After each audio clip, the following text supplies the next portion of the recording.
We've had, with that 701G antenna in particular, there's so many people that would buy these SW33s and test it themselves and get a bad reading.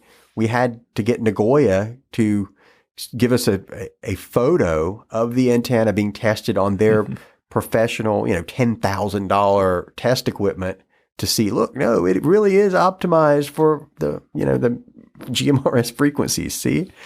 Now that's another point, is that this is not a $10,000 meter here. These are very economical meters, so they do the job, but it's not like you can say 100% with certainty that this is absolutely the final result that you're getting from the radio or the antenna.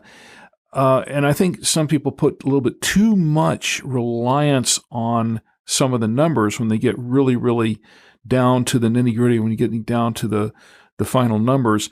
And I think that has to be taken into account, where that, these are very good meters to have. You should everybody should have one. I've got a couple myself, as you do, and they are very useful, but you can't say that this is an absolute, because you're going to get an absolute on $10,000 equipment, more or less. I think that the problem with using this equipment isn't the accuracy of the equipment. I think the accuracy of the equipment is pretty good.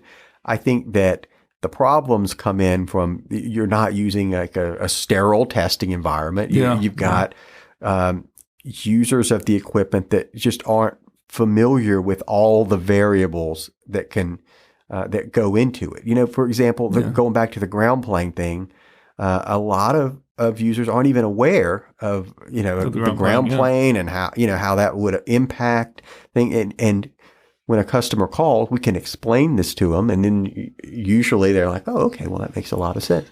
But it's not so much that the equipment has a problem. It's that if Nagoya is testing the SWR on one of these antennas that they're making for a specific frequency, they've got an environment set up to give the most accurate results. And on top of that, they've got the $10,000 meter to do their testing with. Yeah, if you're sitting on the edge of your bed using one of these, it's probably not going to be as accurate as it would be if you're at a workbench that's, with testing equipment that's specifically designed for that purpose.